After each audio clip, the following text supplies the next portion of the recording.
Welcome, ladies and gentlemen, to yet again another episode of the DarkMatch. I am but one of four humble hosts, Iron Bite. I am the Mastodon of Monotone, Christopher Says. I'm your token chick duo's Angel. And I'm the guy with no cool nickname, No Leaf Clover. And this is, what is Iron Sheik tweeting now? Now, it's not so much that he just tweeted this, but we had to, after we lost that whole sacrifice review thing, yeah, we're gonna go back and say what we were gonna say on that show.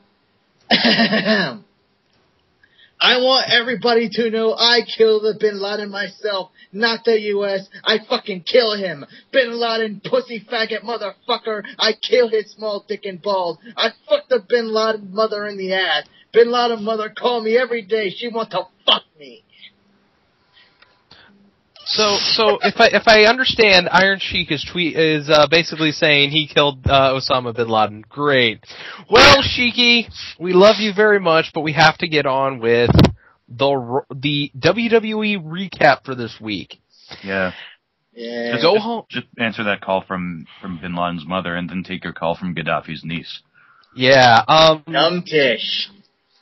Yeah, she's gonna make some girl humble. That's for sure. I don't even think he can anymore. But I don't. Just going to this week for the WWE, unlike TNA, was a pair of go home shows because, well, we've got Over the Limit coming up, and for a pair of go home shows, they were pretty decent. Yeah. Especially SmackDown. Yeah, definitely. As usual for the past 2 weeks, SmackDown was better than Raw this week. Yeah, it's getting the post WrestleMania, the whole WrestleMania slump of SmackDown has ceased, and Raw is getting back into pretty solid form as well at this point. And to be quite honest with you, even the post draft syndrome that SmackDown usually comes has, because they get utterly and completely raped usually in the draft. It hasn't been that bad. I mean, it's getting to the point where things are definitely more or less on a more even keel. Ditto. They're prominently using all the most featured acquisitions they've gotten, and they're using them in a decent capacity. I mean, Sheamus, Mark Henry, Randy Orton are all in the title. Well, one of them has the title, but yeah, they're in the title picture over on SmackDown, and over in Raw, even the guys they got like Alberto Del Rio and Rey Mysterio, they're being decently used. I mean, we're still getting a recap of Alberto Del Rio versus Rey Mysterio, but we'll get into that. We'll get more into that in a little bit because this is the Raw recap. And I gotta say, coming out with having Cena come out and go, hey, welcome to the Alamo. Okay, a little cheesy. And he gets down to the ring, and before he can even speak... Yeah, that's Alex Riley's new catchphrase. That guy cannot get a break, can he? That guy was drafted over to SmackDown. Has he competed once on SmackDown? No. Thank you. No. Oh, he's attached to The Miz. I guess that's the only excuse they really have. Yeah. I want to see Alex Riley succeed or fail on his own, not attached to a guy who's only about 2-3 years older than he is. Yeah, because especially if eventually Miz doesn't prove to be like a good draw, or for some reason Vince says like, I don't like this guy anymore. Like I like him about as much as I did when he first debuted on SmackDown, or did the Diva search, and just kind of drops him. In that event, Alex Riley will pretty much have nothing. Yeah, I do like the fact that they've attached Alex Riley to quite possibly one of the hottest talkers they've got going for them. He's not a bad one himself. He might take a few slip-ups, but yeah. And out comes The Miz, because Alex Riley says, The Miz will never, ever utter the words, I quit. And then then Cena counters with a list of things The Miz won't say, would never say no to, like, tickets to the Jonas Brothers. Huh? That makes no sense when you consider the fact that a good portion of Cena's main target demographic probably would. Probably would also go see the Jonas Brothers. A good portion of his younger female audience. Not so much the boys. Not to mention, also, it probably would have improved if he had said maybe Justin Bieber, because as far as I'm concerned, the Jonas Brothers are not nearly as relevant, and they're the same deal. Yeah, pretty much. But we get a general mail alert to Michael Cole's iPad. Oh, Michael. I can't come out of my coal mine because if I do, Jerry Lawler might say mean things to me. Let's not rag on Cole just yet. Otherwise, we'll be here all fucking night. We'll wait till the segment. We'll get to Cole. The Raw general manager, who nobody knows and could be just about anyway, decides to give Miz the power to name a stipulation for tonight. And Miz says, he's not going to decide who Cena's going to face just yet. We're going to have to draw that out. But he does promise that it will be awesome. Okay. All right. That's perfectly fine. You can do that, Miz. Yeah. But so we go to commercial and we come back and we get our first match: CM Punk versus Kofi Kingston. Good one. Yeah, good one. For its time, I mean, could have been a little bit better. Like I don't know why it was there, because it doesn't seem to be transitioning into a match tomorrow night. But yeah, CM Punk. It was just a match that was a match, just to have CM Punk get a tiny bit of momentum going over the limit, considering he hasn't really done anything since Extreme Rules, because, he got his ass whipped. Well, it did have a bit of a point. It was to kind of set up that, the new Nexus is back together and they're going to get back to, taking over. And, Punk even has his promo right after talking about how, that match was him leading by example. Did we lose it? Oh. Yeah, so there was a point to it, not in the larger storyline sense that, Mason Ryan and, actually that comes later. So yeah, there was kind of a point to it. So never mind, you're right, close. Nonetheless, like he cuts the promo saying, because Randy Orton is no longer here, no more Mr. Nice Punk. I'm gonna go all out. So if I was before. And we go from there to Miz in a sort of distant camera shot. Like I think they're taking a little bit too much advice from Jason Hervey. But Miz is talking to Vicky and Dolph, and they're kind of hinting that maybe he's the mystery opponent. Well, I wish. Wait, who the hell is Dolph? All I saw was that guy that looked like a caw. You know what? Brown guy that wore. I don't know if he was. I don't know if anybody. He was with Vicky.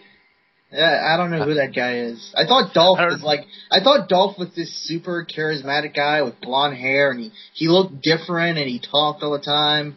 This guy just looked like a regular old guy who, is going to get future endeavored within the next year or so.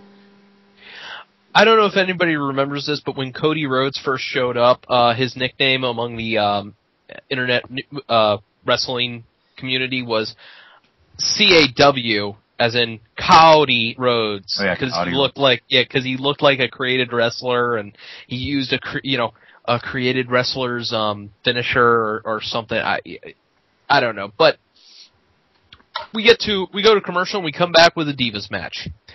Kelly, bless her heart, who has been working so hard to be at least a decent wrestler, decides to is going to take on Brie Bella, non-title Divas match, and Nikki's at ringside, and the Bella Twins are heels now because they haven't changed their costume from black to any other color, so they're heels. Speaking of costumes, you know what bugged me?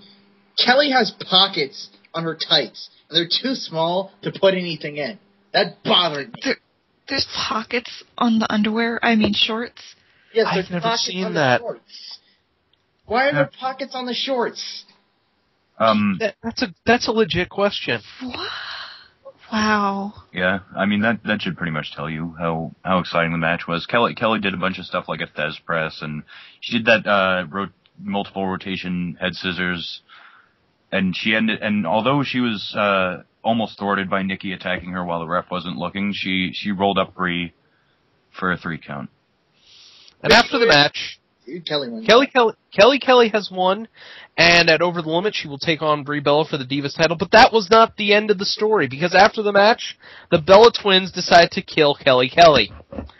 And this brings out Kelly's guardian angel / stalker / I don't know what she is, Karma.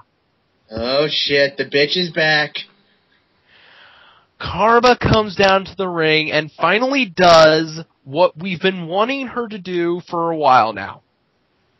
Kill a bitch. She destroy the Bellas try to take on Karma. They really do. Bless their hearts. They don't do the smart thing and roll out of the way. Kelly, meanwhile, is knocked out in the corner. And Karma, one of them tries a clothesline, gets knocked down. The other one tries a crossbody, and Karma catches her and goes, oh no, you didn't. Snap, Z-snap. Is Karma gonna have to kill a bitch? And Power slams her, and then the other Bella's like, oh, I gotta get into the ring to help my sister. You know what? No. Yeah, it was Brie that did that. Yeah, Brie's the one that pretty much stands there, watches her sister get killed, and then just leaves. Yeah. Well, that would turn him if she had tried to do something. But then again, Karma doesn't have enough. After the implant buster, Karma walks over to Kelly and picks her up, caresses her hair, and then flicks her in the forehead. Which I think... I like that. For all intents and purposes, what I think is going to happen, what I think is going to be which I think is going to be good for both of them, is that the angle is going to be Karma is running through all the WWE divas. You know what I mean? She's destroying all the WWE divas, but the one person that she doesn't take serious is Kelly. That's the one person that isn't even a threat, so she's not even going to bother beating her up. Because what's the point? Kelly can't beat her. I don't think it's that, because I can't speak on Alicia Fox, because when Karma pretty much killed her too, I'd never seen her on TV. But every other person that Karma has gone after has either been a heel or had, in Eve's case, recently done something heelish, because Eve went off on the locker room. So I think they really are just going with this kind of vigilante angle, that the name really does mean something. It's not just something they came up with on the fly to give her. Yeah, that could be true as well. She basically, Kelly is the most innocent of all the divas, so she's not gonna beat up Kelly. I just want everybody to scratch their brains for a second. But has Kelly ever gone heel? No. Okay. Because I think almost at least every single diva on the roster has been a heel at one point. in their careers, not just in their current run when you get to Gail Kim. We go back to the back, and through a chain link fence, we see The Miz talking with Big Show. It's fair enough because they used to be tag partners, even though that didn't end well. But ended up with Miz getting punched in the face hard.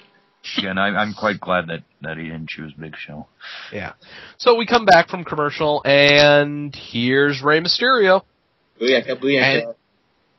He starts speaking Spanish.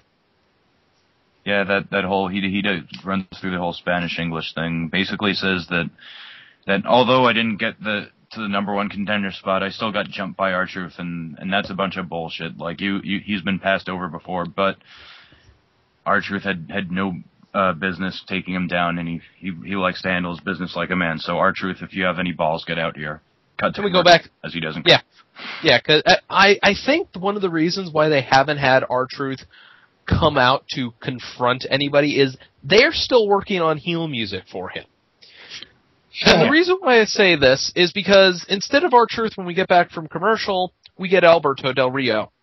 Well, if you notice, when he interrupted the promo 2 Raws ago, where I'm counting like this Raw and then the last one, you just hear, he didn't say this on the microphone, you just hear, "The truth set me free," and on the Titantron, just a blue background and the white text of those words. So, again, I don't think they have heel music for Truth at this moment, which is kind of stupid if they were, like, planning on...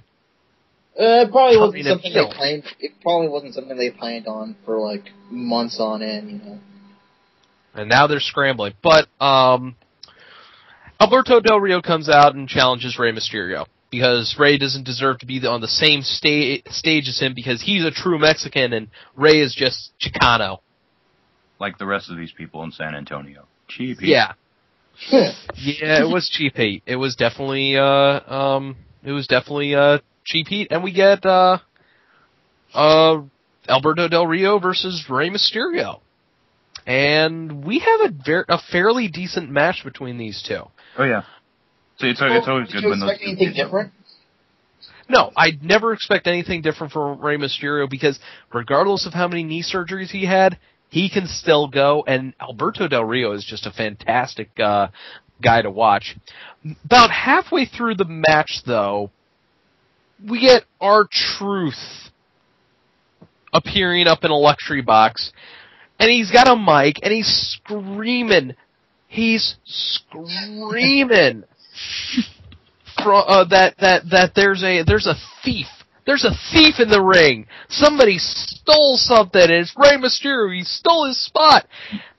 It would have been even more awful if he had just, been up on the balcony and we had heard the words, "Fire!" He got arrested for that shit. Yeah, it was script, officer.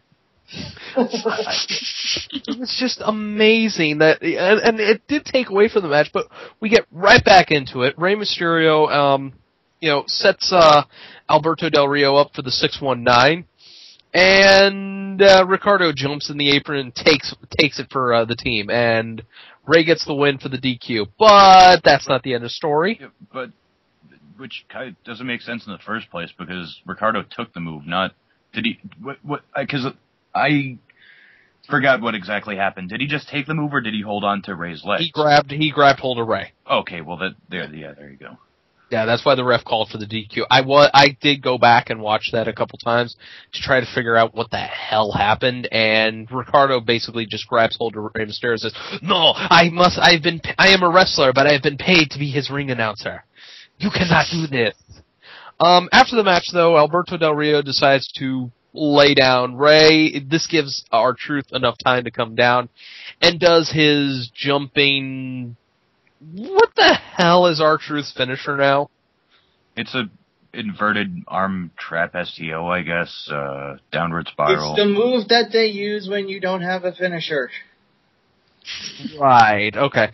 And this apparently will set up R-Truth versus Rey Mysterio for Over the Limit. Okay. Cut to commercial, and we get back for the contract signing between Jerry the King Lawler and Michael Cole. Oh, look, it's everyone's favorite angle. God.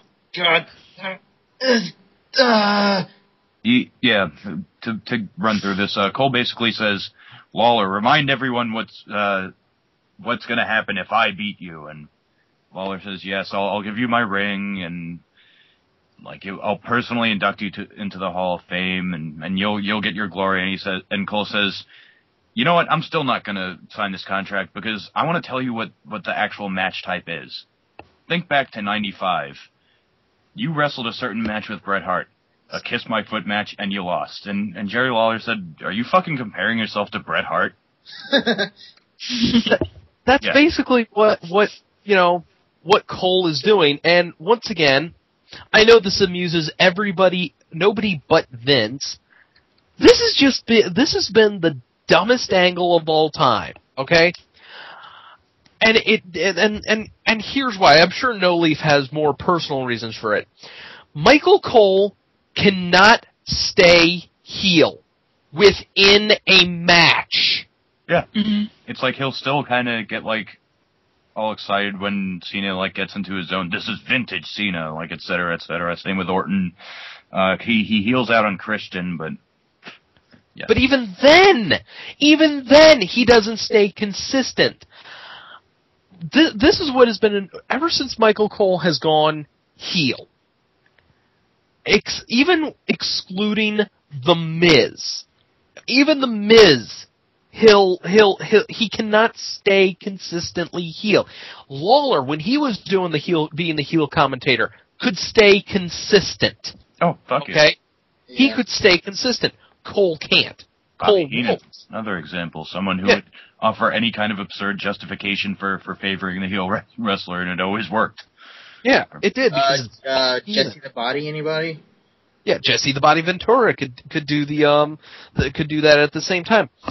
And the great heel commentators find a way to, put over the face talent without putting them over.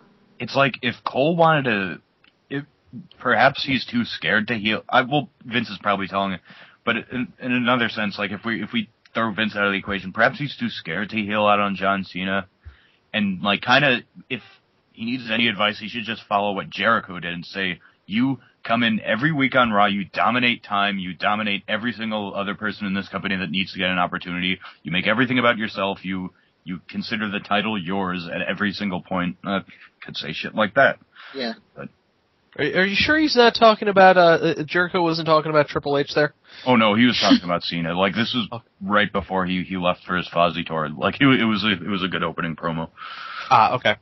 Well, and that's the thing. And in the ring, there's Michael Cole. There's not Michael Cole. Actually, I just want to add something.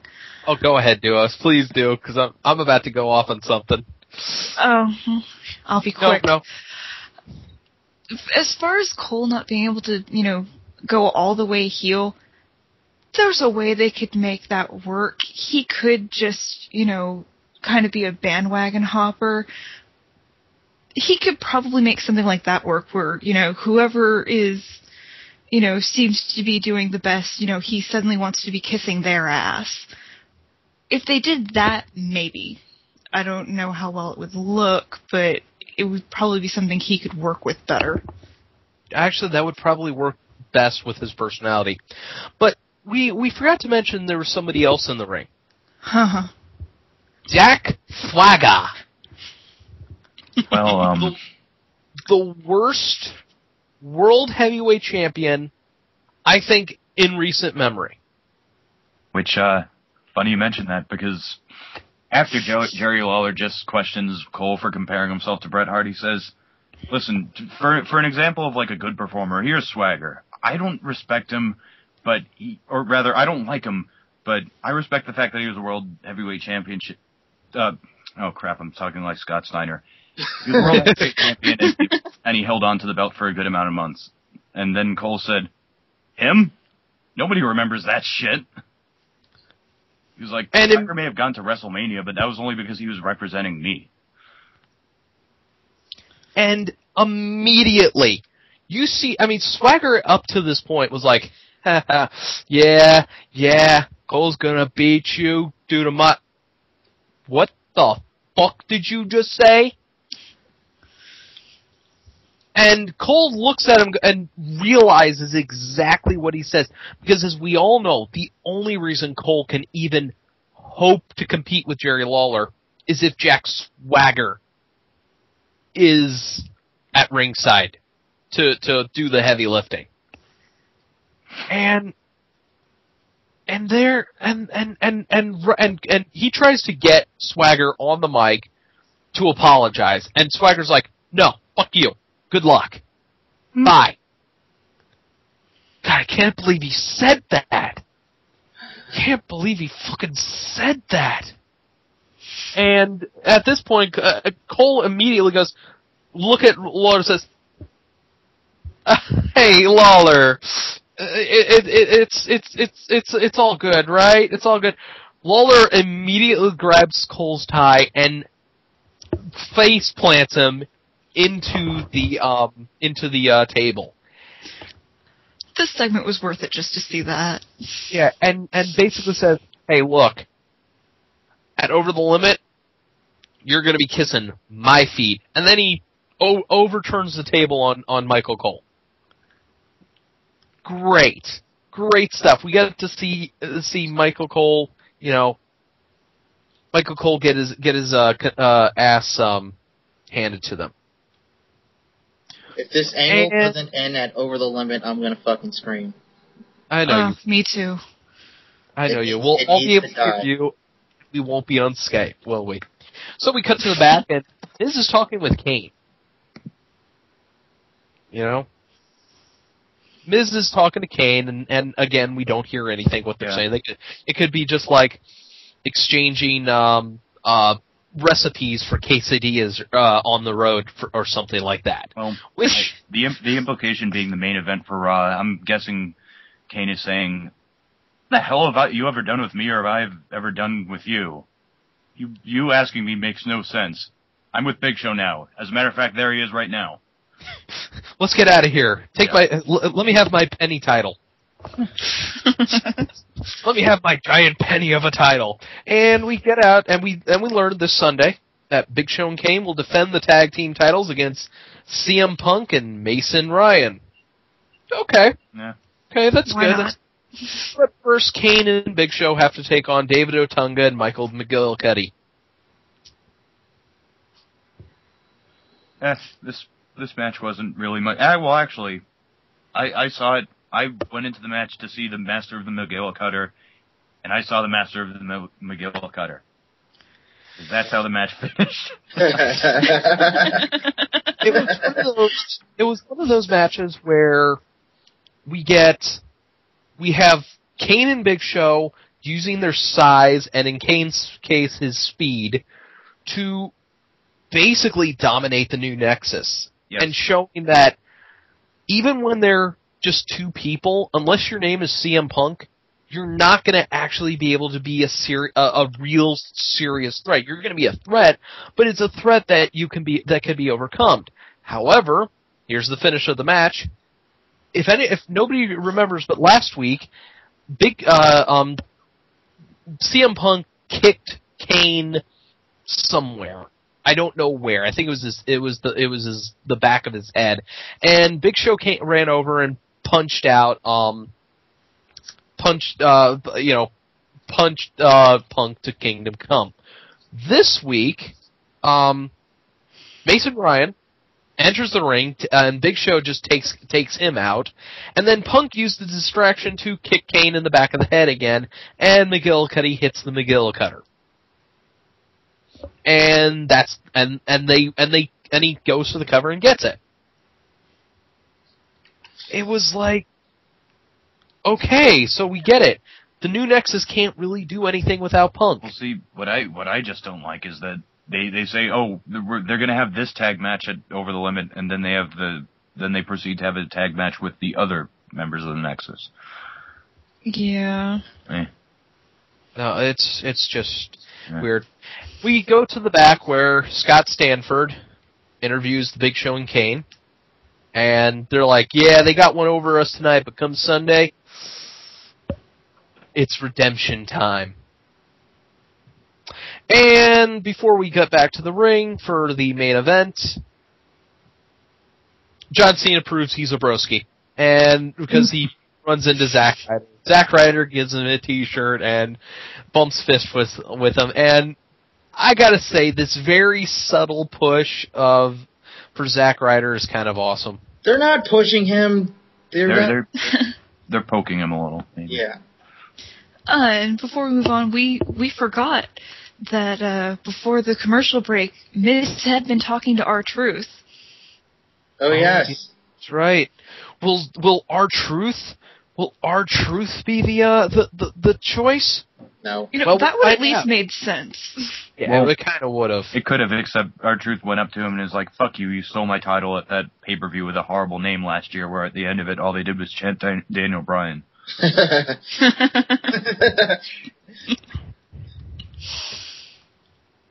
But we come out and here's the Miz. He comes out and, all right, Cena, here's your match. It's no holds barred. And says, now get your ass out of here. Cena does. He looks at the Miz and he gets blindsided by Jack Swagger. Oh, and here's your opponent. Where the hell did Jack Swagger come from? Yeah, I guess it was Jack Swagger because Jack Swagger wanted to prove like that he wasn't Cole's monkey or something. Well, that makes a lot of sense. Right place, right time, but nonetheless, everyone was disappointed by it. Oh yeah, to say the least. I mean, good lord, it was like, okay, yeah, there he is, and have fun with that. And well, what we get is a no holds barred match where they don't even do no holds barred. Yeah. Yeah. It was just a normal wrestling match between Cena and Swagger, with Miz up on the ring, up on the stage, and staring down. To their credit, they do have one spot where Swagger puts a chair in between two turnbuckles, and then he's about to hit a shoulder tackle at Cena, but he runs away, and Swagger eats the chair. Mm. That's all. Yeah, that was about it. But Cena wins, of course, via STFU. And after the match, Miz gets on the mic and says, "Cena, enjoy this moment. Enjoy it, because come Sunday, I'm going to make you say I quit, and here's how I'm going to do it. Here's one of the many ways I can do it." And he, says he's going to ram him into the,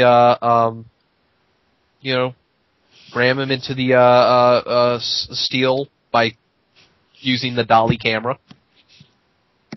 That doesn't make someone say, "I quit." That makes someone go, thump. I'm knocked out. I can't say shit. And then, Riley was sent off earlier, and he comes back with a PVC pipe painted up to look like a steel pipe. Yeah. Well, not really painted up, just painted black. Yeah, and says, "I could hit you with this." And I'm gonna, and you know what? I'm gonna be champion I'm not gonna use this pipe on Sunday, but I'll use it tonight. And Riley tries for the cheap attack, but Cena's like, no. And then Miz connects with the pipe, and Cena, doesn't sell. Obviously, it was not a kryptonite bat. It wasn't a kryptonite pipe. Yeah, that. Everyone was pretty much watching and going, "America! America!" And Cena grabs, clears the ring and looks at Miz and says, "Come Sunday, you're gonna say I quit." Yeah. Well, moving aside the fact that we'll give our predictions for tomorrow night's pay-per-view at the end of the show, they fuck whoever booked this for not allowing Miz to at least stand over him with the WWE card because Cena's gonna fucking win. Yeah. Like we know that much. Yeah, just to give... It's another one of those things where it's like, just give him a little momentum going forward, please. We all know he's going to lose, but can we pretend for a second that he's a credible... I mean, not that he's a credible threat, because they've done a good job of making him a credible threat. They just haven't done a good job of convincing us that he has any chance in hell of winning this match. Or even moving on from this match at Over the Limit. I mean, it's pretty damn obvious, at least from where I'm sitting, that the Miz's star is fading just a little bit in the eyes of Vince, because they really, really want to have Cena versus The Rock with the title on the line. Oh, I don't think that Miz's star is fading. I think they trust Miz more than they trust a lot of guys, just because of the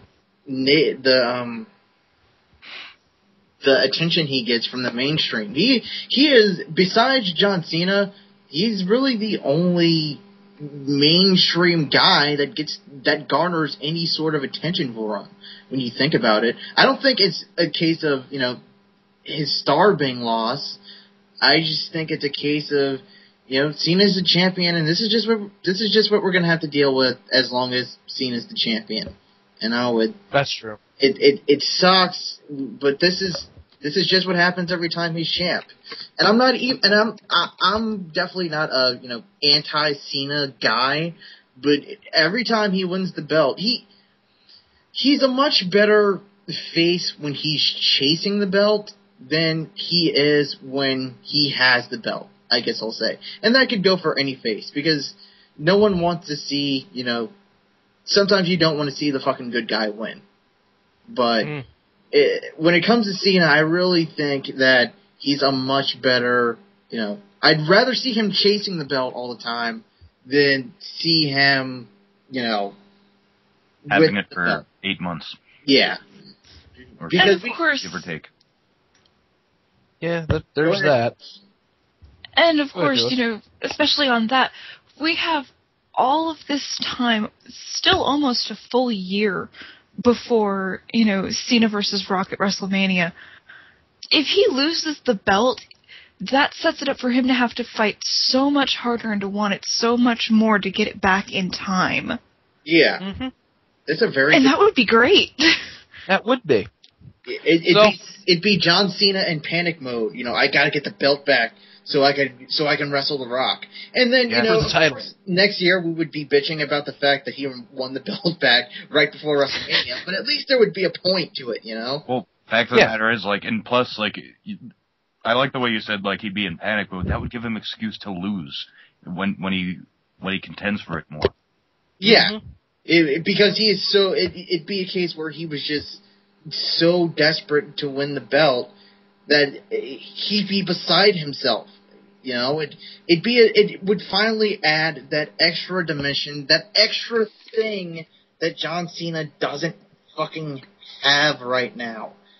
That little extra bit that would make him relatable and human. Because we talk all the time about how The Rock and Stone Cold and basically all the greatest baby faces have done this, but aside from Hulk Hogan, for the most part, all the major faces in the 90s were kind of relatable because, they lost every once in a while. And you saw how much losing kind of meant to them. Well, I think what Cena doesn't have is what The Rock did at one point, what Mick Foley did, what Steve Austin did, ditto. I think even Kane was. John Cena doesn't have Mr. McMahon. He doesn't have someone that can get the title away from him in an unfair way and put him over even more as a face. Yeah, that really helped him. Really. Yeah, helped that helps. They kind of have that option available to them. They just kind of refuse to go anywhere with it. whatever they could do that with the Raw GM, in a way. Yeah, that's true. It's a case of they could do it, but will they do it? As Kevin Nash has said, Vince likes white hats. He likes all-American good guys, and that sucks sometimes because you don't want a fucking all-American good guy sometimes. But that's what Vince likes, and that's definitely what John Cena is. Well, having at least one on the show would be kind of nice, If that's what you want to do with Cena, then fine, Vince. Do that with Cena. Have Cena be Cena Christ. Cena Christ. But sometimes a good guy is only as great as their villain. And while I love The Miz, he doesn't ever seem like a threat. Yeah. Every great hero, Spider-Man has the Green Goblin, Batman has the Joker, Superman has Lex Luthor. They all need it, and Cena just doesn't have that guy right now. But yeah, in terms of the result, we pretty much pegged down. We'll see when we get to the predictions. We'll see about how we feel about the match. But nonetheless, moving on to SmackDown. One of the reasons why it was much better is because it starts out with a match between Christian and Sheamus. Yeah. Oh yes. And they played a device. Yeah, this is a good match. But before I get to that, they use this device that they do every once in a while, but not on a consistent enough basis. Where say a heel or a face, they're coming to the ring, and then there's a picture-in-picture box where they're cutting a promo, which is a really good way to do it, not so much at the expense to put someone over, not so much at the expense of their entrance, but if they don't get any mic time. Like, for instance, it would have been useful for Dolph Ziggler, because guy never spoke. Would have been useful for Kofi Kingston, guy never spoke. Yeah. Basically, Sheamus says in his own box, but they gave it to Scotty Goldman, interestingly. Anyway, Sheamus says... you remember that they actually did that on the old school Raw? Yeah. I remember. We were all sitting there watching the old school Raw and going, why the fuck don't they do this more often? This is awesome. Well, they did it tonight, and it actually pretty, it worked pretty damn good. I mean, Sheamus had a decent enough argument saying that, well, it took Christian 17 years to win a world title, but it only took me 2 months with him being in Raw, so... I mean, I should be the number one contender. It's obvious. Yeah.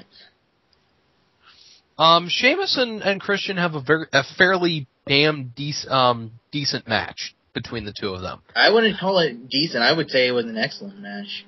Oh yeah, I mean, and coming from, Christian is a 17-year veteran, knows his shit. Yes. And Sheamus, quite possibly one of the hottest young superstars they have.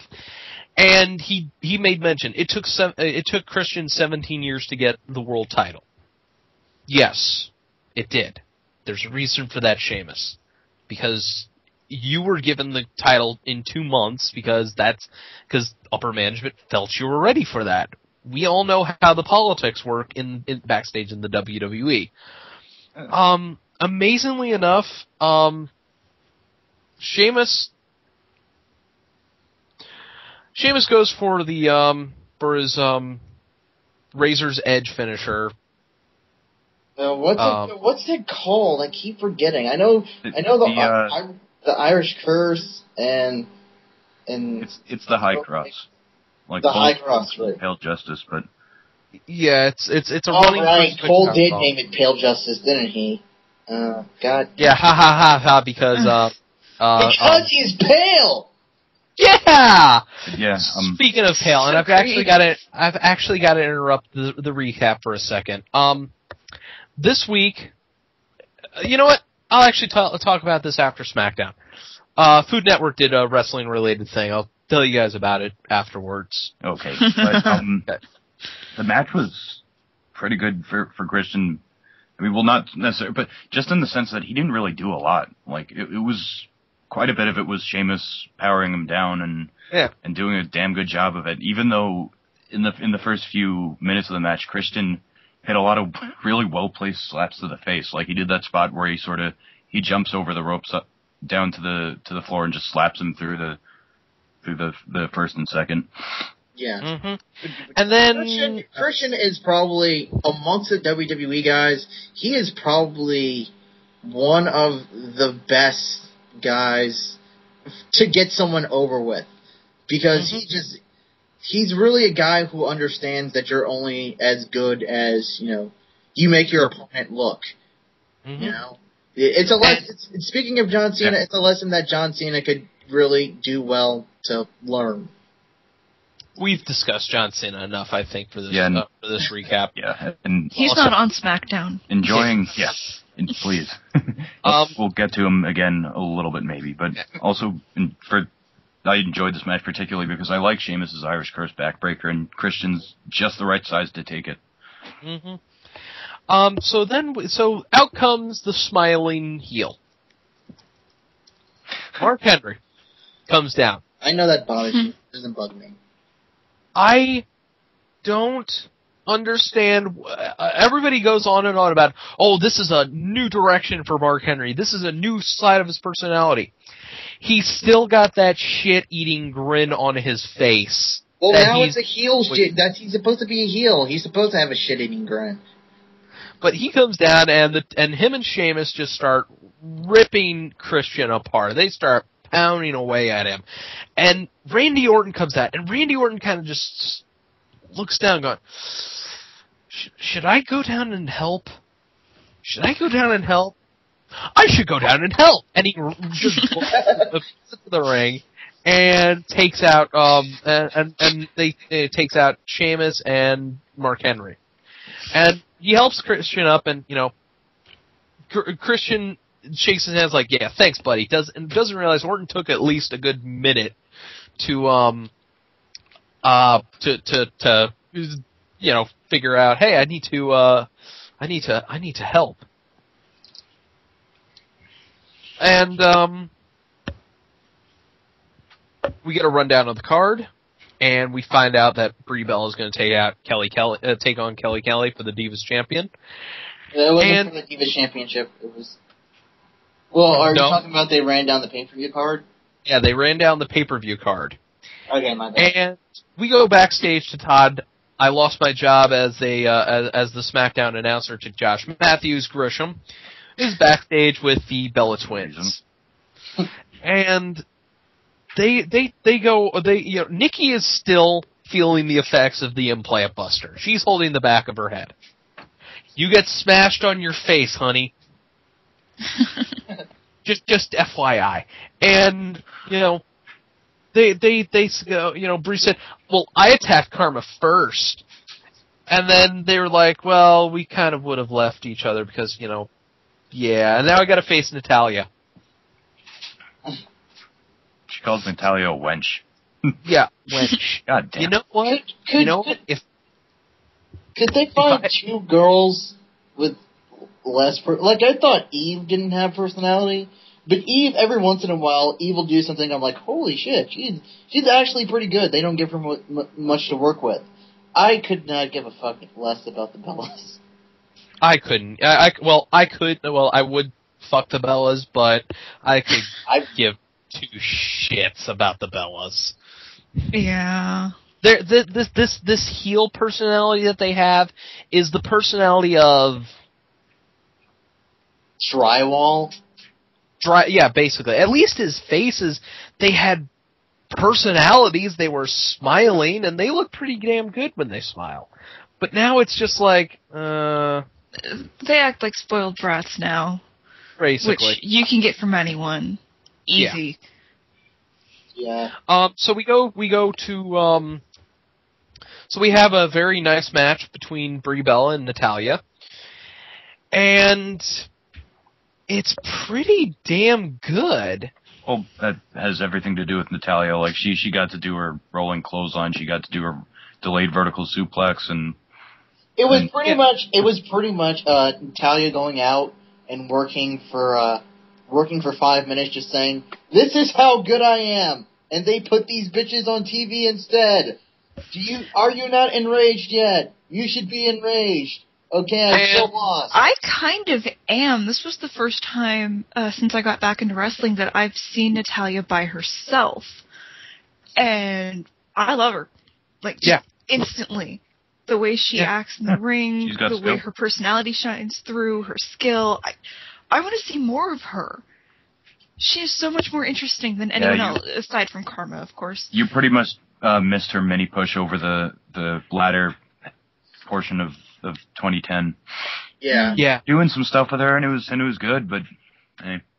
But unfortunately, again, Brie Bella wins with the X Factor, or as they're calling it, Twin Magic. Actually, I gotta say about that Twin Magic is actually when once someone else gets involved, and if someone called it the X Factor Twin Magic, that was probably Michael Cole getting something wrong, like calling the Master Lock the Masterpiece, calling the Rocker Dropper the Zigzag, that kind of thing.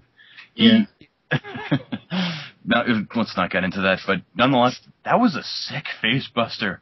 It kind of was coming out of the corner. You know? It kind of was coming out of the corner. Yeah. But to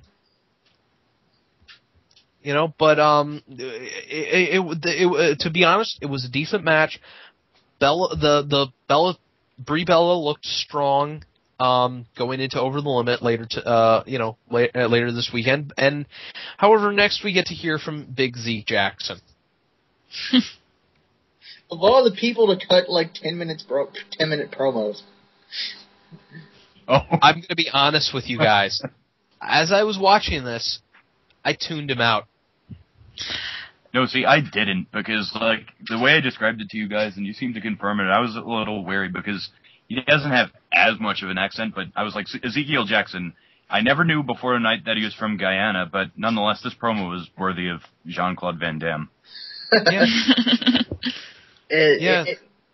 This promo, it was kind of a weird promo, and for what it was, we're making it sound worse than what it actually was. The point it wasn't a bad promo. He got his point across. Yeah. No, yeah, he definitely got his point across, and his point was, now who wants to go home? And who wants to go with me? It told me that, so that's why he only said 2 words when he was managing Brian Kendrick.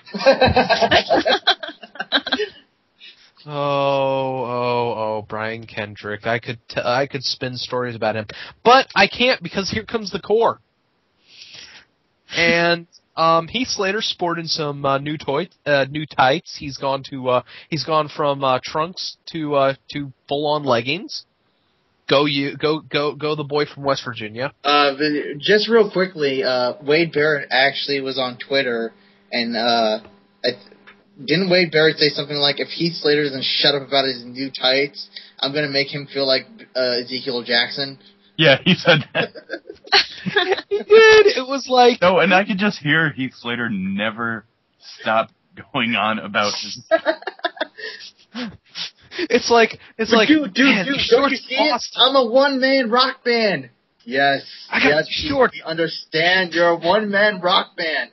But these tights... Now shut up! Do you see my tights? Yes, Heath, we see your tights. God damn it, man, they're not that impressive. And you know what? I'm staring at these tights and I'm going, they're not that impressive, Heath. Not that impressive. But as the core, quote unquote, surrounds the ring, which basically means they're on 3 different sides of the ring. Flank, maybe? They flank Ezekiel Jackson, gaining a +2 to all attacks. Wade Barrett does not get the +2 because there is nobody behind Big C. However, Justin Gabriel and Heath Slater will be getting the +2 since they're flanking. Dirty moment. However, Teddy Long comes out and bless his peanutty head. Hey, you guys want action? Here, I'll make some action. We'll do a 6-man tag. Here's Big Zeke's partners, and out come Big Show and Kane. Well, it's the big boom. Yeah, I have to say that this match, once again, going back to the match that Big Show and Kane had on Monday, decent enough match. Yeah, Very decent. I thought it match. I liked it. Yeah, Kane once again left his feet for a drop kick on a grounded opponent. It didn't look as good as it did on Monday, however, but that's fine. No, yeah. Slater, as much shit as we give him, I think that he's awesome at taking punishment. Like when Big Show gave him that knockout punch and he did the right pose for the kid, like that was really good. But yeah. We have a very good back and forth, and then Ezekiel Jackson gets in, and Big Zeke Jackson is in the ring with little Justin Gabriel. Starts raining Gabriel down with body slams. Body slams. One body slam. Five scoop slams. And between the fourth and the fifth body slam, the core comes in. Heath Slater gets choke slammed out of the ring, and Wade Barrett gets big booted out of the ring. And then the fifth body slam, Gabriel is flopping around, and he eventually makes the taps out by tapping on Big Zeke's face. Yeah, which was kind of kind of funny at the when I was watching it. I was like, okay. And then he's tapping on Big Zeke's face, which I just tapped on my own face, and he's like, oh right, I'm supposed to tap on my chest. Okay, here I go. Oh, this hurts. I thought it would have been funny if they had given him the burning hammer, and they're like, oh, that's such a good move, we want to get it over, but the person we tried to get it over with has nothing. So we go to the back, and there's Christian with my former pick base, Matt Stryker. Loser. Matt Stryker is interviewing Christian and asks him, "Hey, what do you think about Randy Orton's actions earlier tonight? It was great that he made the save. Let's see the replay. Why did he take so long?" It was like this immediate disconnect. Like, wait, I didn't know he took that long to make the save. Huh. I still appreciate it. I thought he wanted to make sure I was healthy for this match. Huh. Okay. That's you know what? They gave me something to think about there, Striker. You can go along. We go to commercial. We come back with a video of Sin Cara beating Daniel Bryan with the assistance of one Chavo Guerrero. And Chavo comes out in a poncho. I have not been watching Superstars. He's been wearing that poncho for a really long time, dude. I'm telling you. Mexican warrior. I do not think he's been wearing it for that long. I do not. The last time I saw it, Chavo Guerrero wrestle was back when he was Kerwin White. Yeah, trust me. If it's been that long, then yeah, trust me. He's been wearing that for a while now. Okay, ponchos are comfy. Yes, they are. He comes out and he says, "Hey, you know what? Even though Sin Cara is a little pissed at me, but you know what? I brought him to SmackDown." Completely ignoring the fact that it was the draft that brought Sin Cara to SmackDown.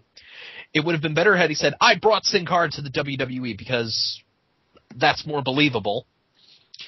And he says, "You know what? It took Sin Cara 15 minutes and my help to beat Daniel Bryan last week. I am only going to need 5. And Daniel Bryan comes out, and Chavo and him proceed to have a damn decent 5-minute match. Decent. It was good. Okay. I really enjoyed this. Yeah, and considering it was just a 5-minute match, Well, it was longer than 5 challenge minutes, actually. where there is no real winner, but nonetheless. Yeah. Well, technically Daniel Bryan won because Chavo had to beat him in 5 minutes, but since he didn't, Luchas de apuestas. Yes, exactly. Daniel Bryan, it was a great. Okay, you're right. It was a great match. Daniel Bryan took the Three Amigos spot and then took a 5-star frog splash because it can't be 5-star unless it's done by RVD. No, it's the reason why that's called the 5-star is because he turns in midair when he does it, but nonetheless. Oh. Daniel Bryan kicks out of the frog splash. Kicks out of the frog splash. Yeah. Which kind of buries Chavo a little bit, but at the same time... Yeah, it doesn't bury him so much. It doesn't bury Chavo as much as it puts over Daniel Bryan, you know? Not a whole lot of people kick out of that. That's true. And then out comes... And Chavo decides, you know what, fuck this shit. And he starts beating up Daniel Bryan, and out comes Sin Cara, who wears a pretty mask. Plancha. Yeah, it's out of order. I know. But, Sin Cara comes out, ducks a clothesline, hits a nice Hurricane Rana to take Chavo out of the ring. Okay. I'm just happy Chavo has something to do. Yeah, I am me too. He's a damn good worker. Yeah. And we cut to commercial break after telling us that Randy Orton's taking on the world's strongest man, which they put in the little box with his name, because in case you didn't remember, Mark Henry as our main event. But we come out, and here's Cody Rhodes with Ted DiBiase and his 2 assistants. This was weird. This kind of was, because... Go ahead, Duos. Go ahead. I was just going to say that, you know, when they get to the actual promo, the whole thing that they did, Cody and Ted, went over my head. I'll admit it. I have no idea what the hell that was supposed to be. It was exactly cheap heat, really. It really was, and I think it kind of worked. In case you guys don't remember, Cody has Ted represent the entire city of Corpus Christi. And he gives him a paper bag and he puts it on his head. And Ted is basically the spokesperson for Corpus Christi, and Cody just berates him, okay? and about halfway through he goes, the crowd is not really saying much to Cody Rhodes, but he tells them to all shut up. Because, as has been discussed before, Cody Rhodes is a little bit, you know... He has lost his mind, and it is awesome. He really has. And he's like, shut up! Nobody's sane. And then Ted eventually takes the bag off and says, bring out my opponent. Hey, everybody, Trent Beretta is still employed. Oh, yeah. Wait. Who's Trent Beretta? Is he like Murph? Is he like Gunner's pal? No, he was Kalen Croft's pal, but who's Kalen Croft? Who the hell is Kalen Croft? Gunner's pal got screen time. Yeah, they have I kind of just zoned out of this match. I glanced down at my computer once. I looked up. The match is over. Yeah, I wasn't paying attention because it was fairly obvious from, you know, Trent not getting his name put on the screen that this wasn't going to take long, and that the point was for Trent to lose quickly. I mean, so why bother? Beretta did 2 things. He did some kind of Whisper in the Wind variation, and also he did an Enziguri. But DiBiase gives him a spinebuster, which I've seen him do. He's good at that. Like, if only he was in, like, either the mid-card or the upper card, because that's usually the type of people that do it. Fucker's good at a spinebuster. But nonetheless, spinebuster Dream Street. Trent Beretta jobs in about 3 minutes. Yeah, and it wasn't a very good or important kind of match. It was just kind of there. As for Cody's in this weird place where he doesn't really have anything to do, so they keep giving him this super weird stuff to do. He doesn't have someone so loved as Rey Mysterio and such a good worker at the same time who he could feud with and get over by. Yeah. Yeah. I personally think maybe if like Christian is dumped it after Over the Limit, then perhaps he'll pick up the reins. But I don't want that to happen. Or I don't you either. think they put him in? Why can't they put him in a feud with like Daniel Bryan or something? Daniel Bryan's not really doing anything. I think that would be an interesting. We'll see about that. But nonetheless, Trent loses. He gets the bag over his head, and after the next match, Matt Striker says, "We'll hear from Randy Orton's side of the whole thing." But we have a jobber match. Another one. Yeah, Khali versus Jey Uso. With Jimmy Uso at ringside in a suit. Yeah, vicious Jey Uso and tough Jimmy Uso. I didn't even know Jimmy was there. Like, I guess I glanced away and didn't see him announced. He wasn't. They got I thought he wasn't entrance. There. But about halfway through this 2-minute match, Khali is like, is like, I don't know where Khali comes out without his translator / brother, or whatever the hell they have. Tiger Singh or what's his name? Khali's yeah. translator? Yeah. Oh God, I completely forgot. Jinder Mahal, you mean? No, that's not his translator. Ranjan Singh. Right. Yeah. Right. Yeah. Ranjan Singh. That fucker. Yeah, he doesn't come out with senior with Ron Jan. quite possible. Yeah, with Great Khali. It was it was more or less of the lack. It was like, okay, I'm gonna come out, and then halfway through, out comes Jinder Mahal and starts screaming at Khali in Hindi. Slaps him twice, and then as I scream at the ref, "Hey, that's a disqualification!" And yeah, he's your manager. He can do that. Basically, what this and basically what this match was it was Jinder Mahal yelling at Khali for not being serious enough, which I think is where they're trying to take this whole angle, Yeah. Yeah. Jinder has Khali get back in the ring, and before this, Khali was kind of happy-go-lucky, dancing about, being the Punjai playboy, and he gets back in the ring and he brain chops Jay to death, and then hits the Punjai plunge, which would have a sit-out finisher if Khali's knees could do that. Yeah, it would be a legitimate choke bomb, but alas. However, and then after the match, Jimmy's in to check on his brother and gets a brain chop for his troubles, and Jinder's like, "Yeah, that's good." And then out come we go to the back, and Matt Striker interviews Randy Orton, and Randy's sort of like, "You know what? Christian's lying when he says he's 100%. He's only 99%, but it's not enough to beat, and that's not enough to beat me." What? Oh no, he actually says that I heard Christian's comments about me taking too long, but he forgets that I have to face the world's strongest man, Mark Henry, and it's like, are you skirting the fact that you didn't help Christian? It's like, well, I have to face someone bigger than Sheamus. That doesn't matter. You still took 30 seconds to get down to the damn ring. But don't be a douche, bro. You didn't come down and help him. That's okay.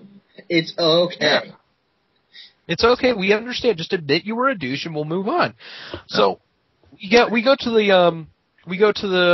to commercial. We come back, and out comes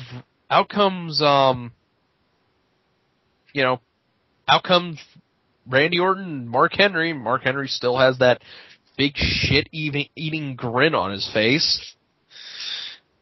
Seriously, it's just.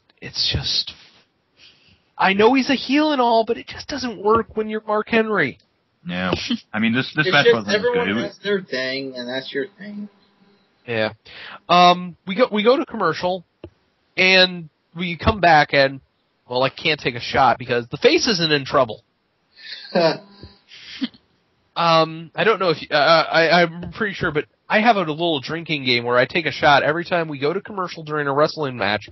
We come back and the face is in trouble because that's usually what happens. Not here. Orton and Henry, they have a good match, and Orton goes to that place that he goes to. You know that place. I know that place. The place where the voices start talking. Thank you. And he goes to do the draping DDT when Sheamus runs out and takes him out, and we have a DQ finish. And Orton is getting his ass handed to him by Sheamus and Mark Henry. And out comes Christian. And they basically do what they did at the top of the show. So it was a pretty good bookend, I think, you know? I thought it was a good idea. Yeah, I liked it. We're skipping the part where Randy Orton gives Mark Henry... No, stop. We're not skipping it. It hasn't shown up yet. Yeah, we haven't gotten to that. We haven't gotten to that just yet. Hold on, you're jumping ahead there, No Leaf. Okay, sorry. So, Christian finally makes it down to the ring and helps clear it out of Sheamus and Orton and Sheamus and Henry, and Orton's like, man, why'd you take so long?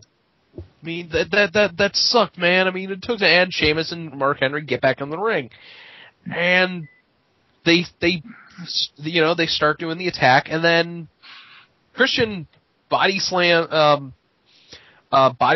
drops Sheamus out of the ring, and as Henry's about to gorilla press Orton, Christian kicks him in the gut, and Orton hits the RKO. And then does a split jump.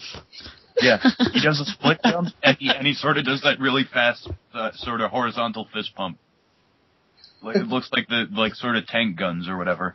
It's like, yeah, I hit the RKO! Woo! Yeah! Ladies and gentlemen, Randy Orton, the emotionless viper of the WWE. Yeah.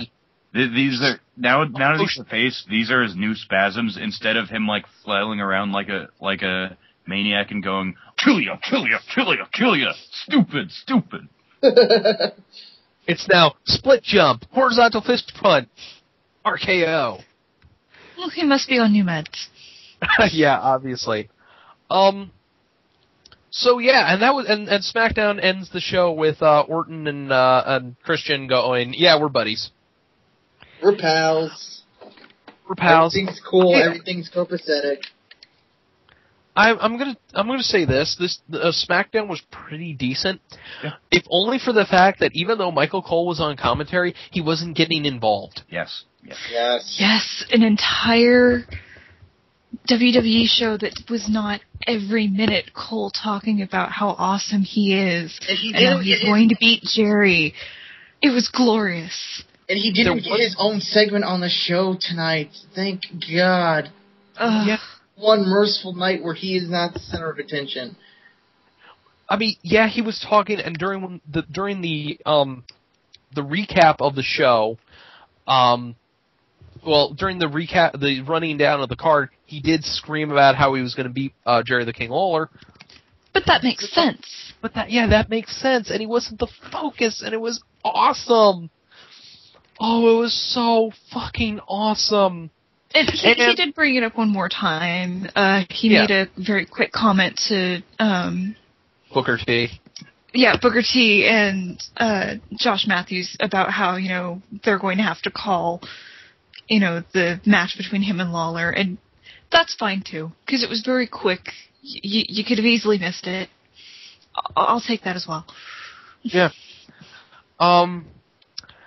So, as I said at the beginning of the SmackDown recap, Food Network also got into the WWE this week with a Food Network challenge. Extreme Cakes. For those of you who don't watch Food Network obsessively like I do, Food Network challenges, they bring in, it's usually cakes. They bring in a bunch of people who do cake decorating. And believe it or not, this shit is insanely insanely competitive. And it was extreme cakes. Go ahead, Duos. Oh no, I was just going to agree with you. The show is actually quite fun to watch. Yeah, you wouldn't just to see the sort of things they can create. It's the only cake show that doesn't drive me up a fucking wall. Oh yeah, and this week it was WWE Cakes, and they had special guest host who wasn't wearing his protective mask, Cody Rhodes. I didn't recognize him. It's been that long since I've seen him without that stupid thing. It took me a minute to understand who it was I was looking at. So you actually saw it? I saw a little bit. Okay. Well, I watched the whole entirety. thing. I watched the entirety because it's something I do. The 4 cake makers, whose names escape me at the moment, so I'll tell you what their cakes were. One person did a Kofi Kingston delivering Trouble in Paradise to The Miz as her cake. I'll tell you the results here because I don't want to recap this entire thing. Another person had The Undertaker pinning Triple H while her cake spun. All these cakes, by the way, had to have a mechanical element where something moved. Another person did Sheamus hitting John Cena with a chair while John Cena did the "You Can't See Me" thing. and I'm going to tell you something. Her cake, there is one comment I have to have. And then the 4th person did Rey Mysterio pinning Randy Orton while the cake opened up and then rose up on an actuator. However, there was a tragedy. During the shipping process of getting these extreme elements to the Food Network studios, the guy who had the Rey Mysterio cake, his equipment was lost. Oh. Yeah. Oh, that sucks. It kind of does. I would have loved to see how his cake would have worked had he had that equipment with him. However, it was pretty good.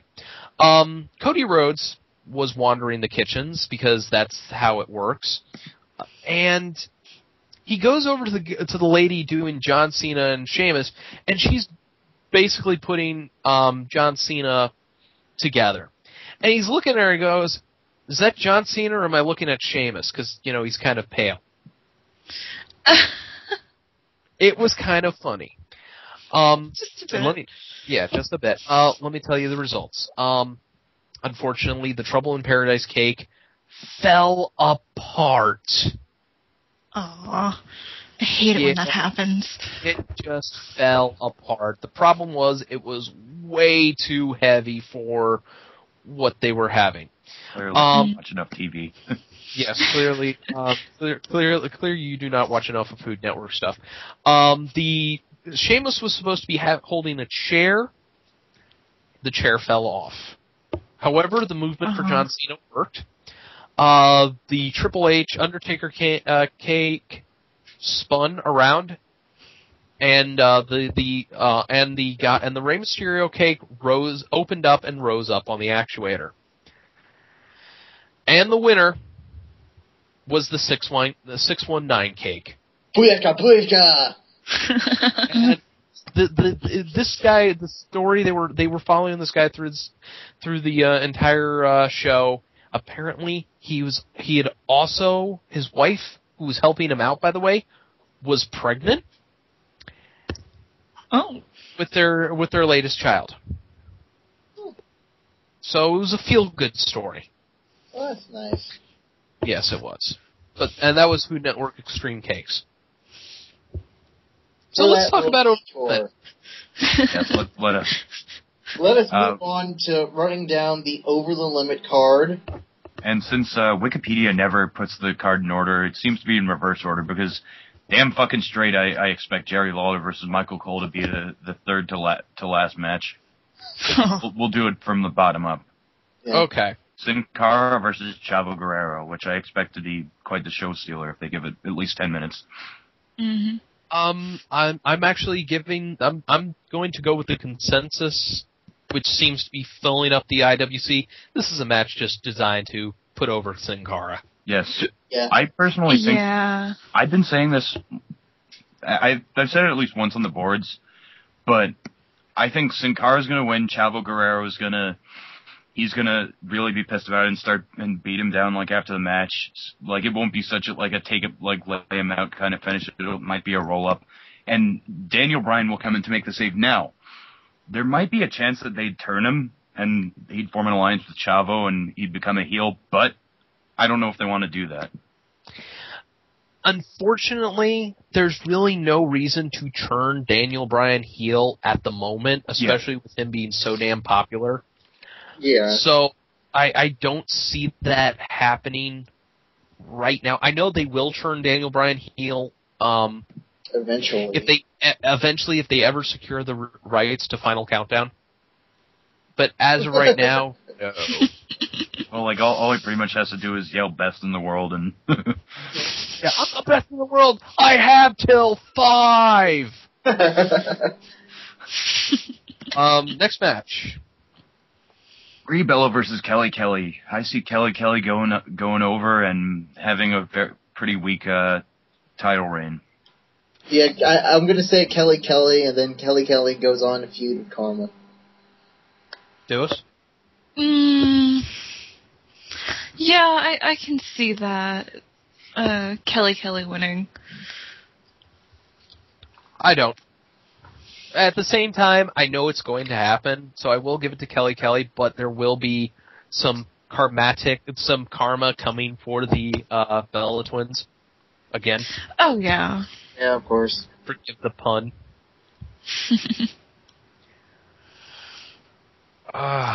Next one. Big Show and Kane versus the New Nexus. I expect Big Show and Kane to retain. I don't think that they're taking too many steps with the New Nexus or Mason Ryan, because it seemed like they were hinting a couple of weeks ago that Ryan would turn away from the New Nexus like as Zeke would be, and perhaps they'd challenge Big Show Kane for the title. But now, I'm also going to give it to the champions as well, just because putting it on Punk and Mason Ryan would... I don't know if Punk has actually signed his new contract. I know he's been holding out.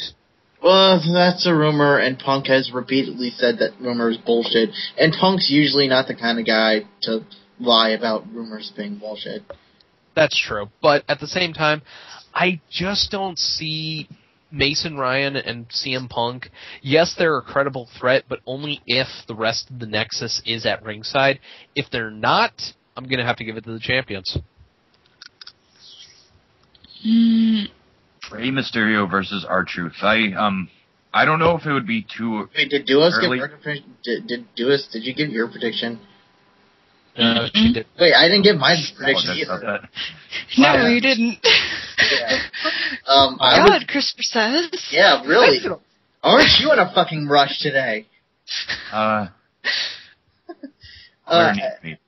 At any rate, I'm gonna go with Punk and Mason Ryan. They seem to keep start and stop with whether they still want, the new Nexus to be a legitimate threat or whatever.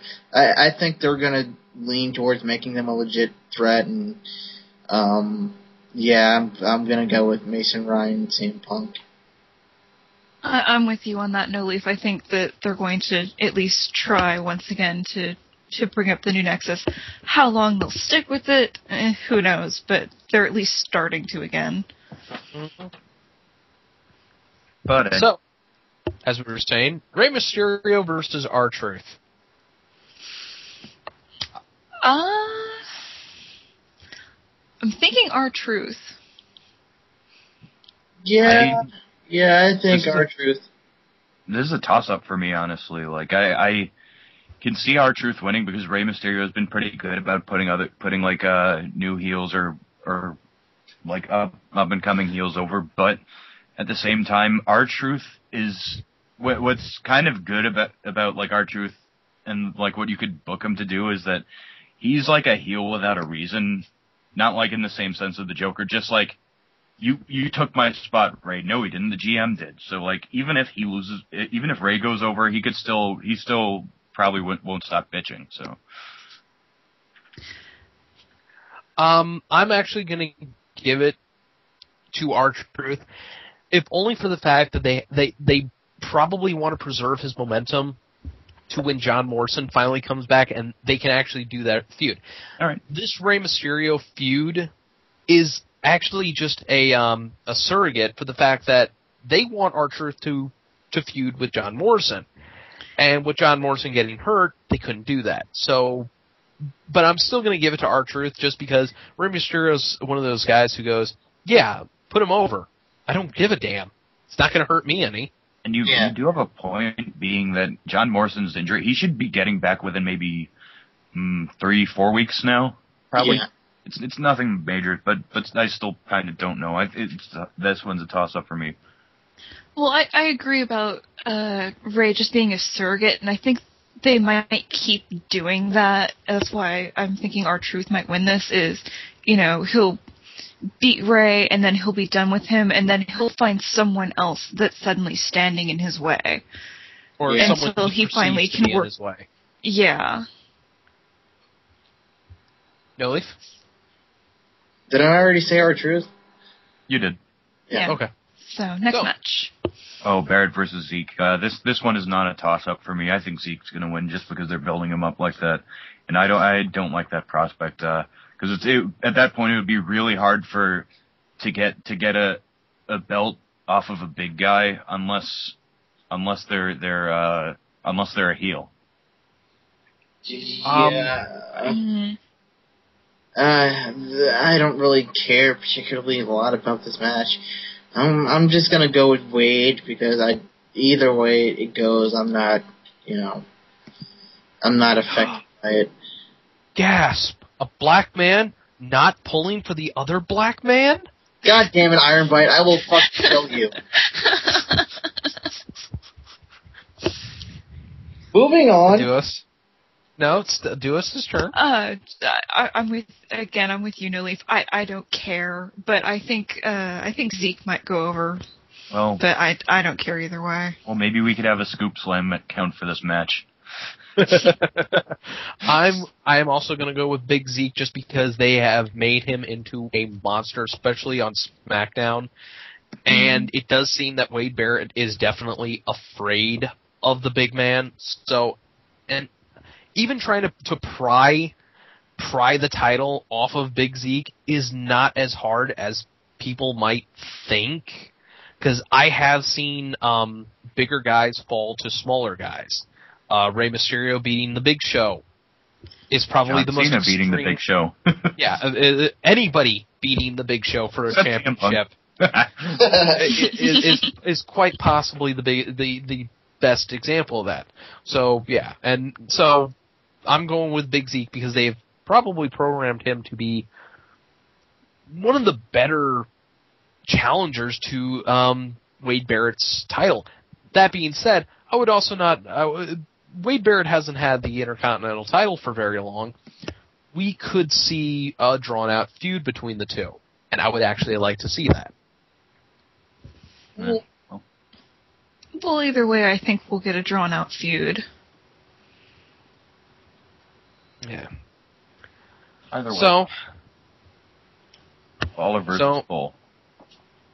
I don't think we have to say what we want to happen. I think we all know what will happen and what should happen and what we want to happen. I think it's more a matter of what should happen, or at least in our opinions, and our opinions are probably backed up by at least everyone on the forums. Hopefully, everyone watching at home and going to the arenas. But there is always a possibility that this fucking shit can continue. Yeah, I'm No. Only considering the fact that I have been saying since this has been going on that Michael Cole's going to win. I'm not changing that until he loses. I believe they will put him over Jerry the King Lawler every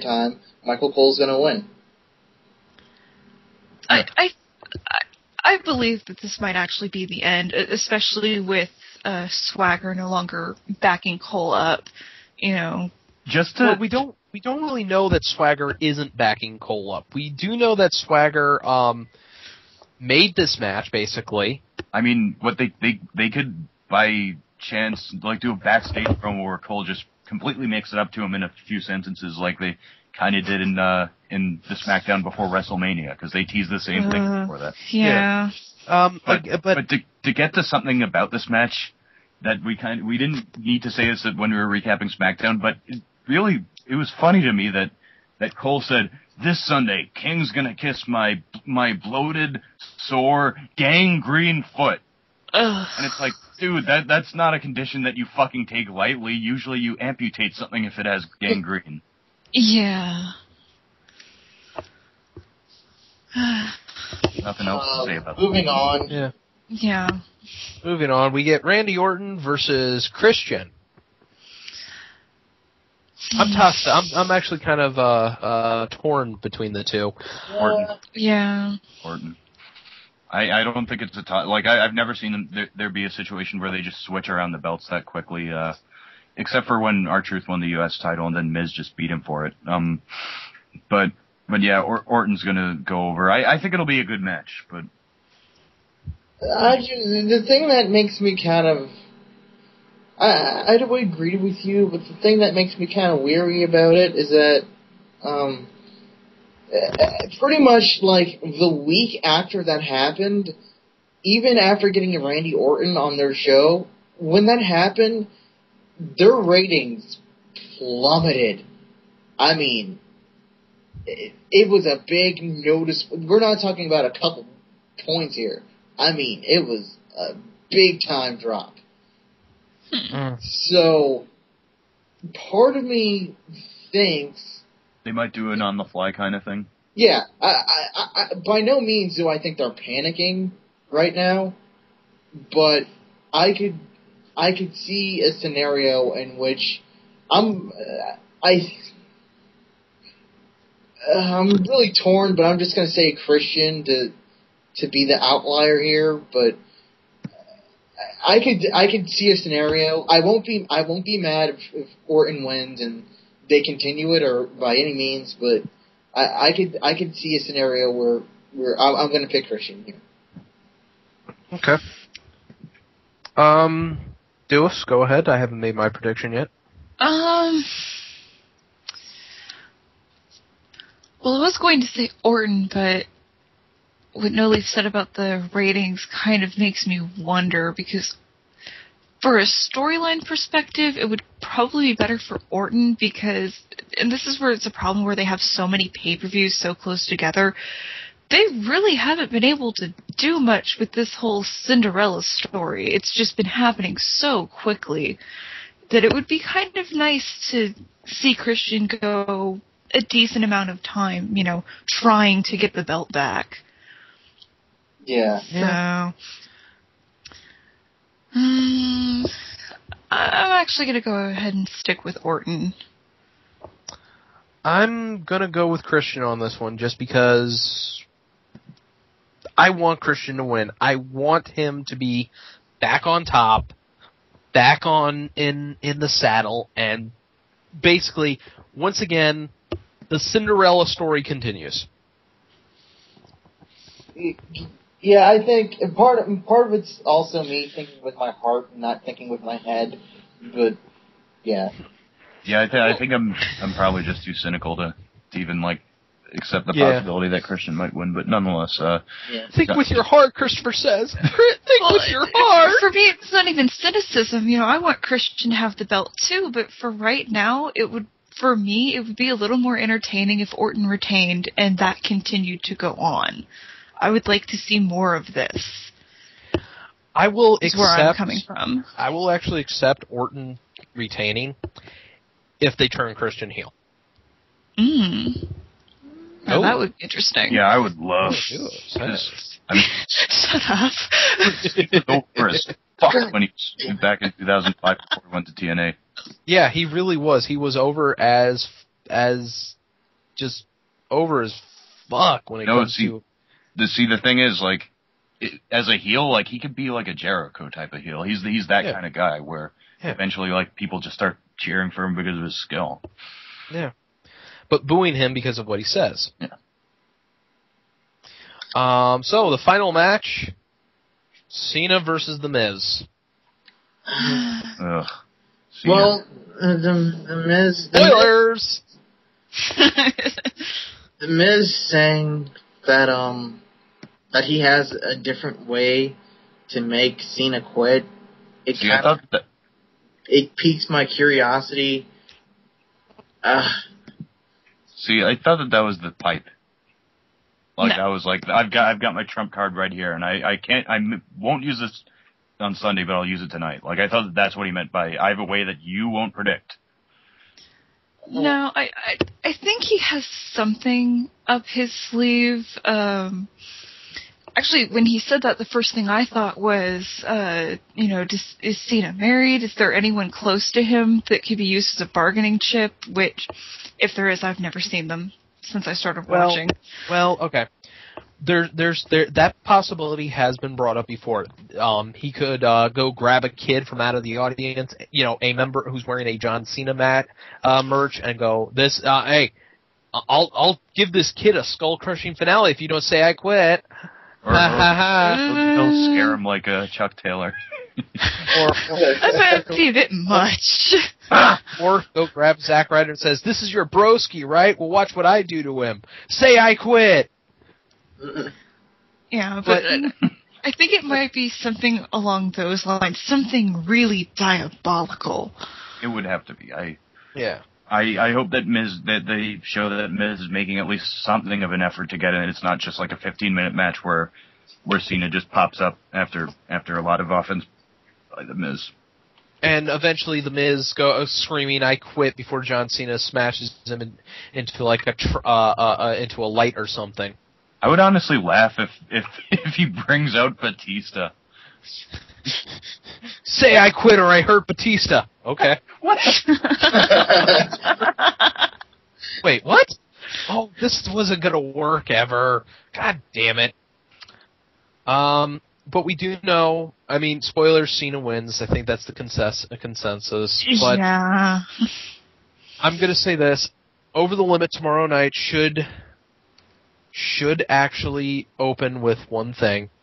And in case nobody listened to our show last night, or today, or whenever, haven't, been paying attention to anything. Yeah, how dare you not watch our shit? Yeah, how dare you not watch our stuff? The Macho Man Randy Savage has passed. I fully expect that at Over the Limit, Raw and SmackDown, and possibly even Impact, although I doubt it. No, Impact's already taped, and yeah. They can easily they can easily insert it unless they're like fucking lazy. Mm-hmm. If they do a small tribute to the Macho Man. Rest in peace, Macho Man. You prevented the rapture. You prevented the rapture, good sir. Macho King Randy Savage. We salute you. With that being said, that's the dark match. And once again, it's time for everyone's favorite game. What got more screen time than Jay Lethal? I love this game. Multiple scoop slams got more screen time than Jay Lethal. I'll give the obvious one to someone else. I imagine this is the obvious one, and I'm taking it. Trent Beretta got more screen time than Jay Lethal. No, it wasn't his performer. Go ahead, No Leaf. Let's see if you get it. You're gonna give it. The pockets on the back of Kelly's trunks that you can't put anything in got more screen time than Jay Lethal. Really? I get to do it? Thanks, guys. Michael Cole's disgusting, made up foot gets more screen time than Jay Lethal. I'm trying to block that from my mind. I was thinking more along the lines of Randy Orton's spasms, but Randy Orton's cheerleader jump got more screen time than Jay Lethal. Man, that man is flexible. And with that, Emmett, I'm Ironbite, your Iron Raptor. I am Christopher Says. I'm your token chick to his angel. And I'm No Leaf Clover. Thanks for listening, everybody. Good night and good luck. Bye. Bye. Bye. Dun dun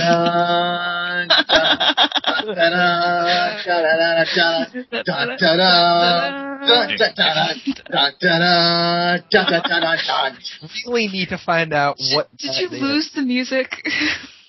No.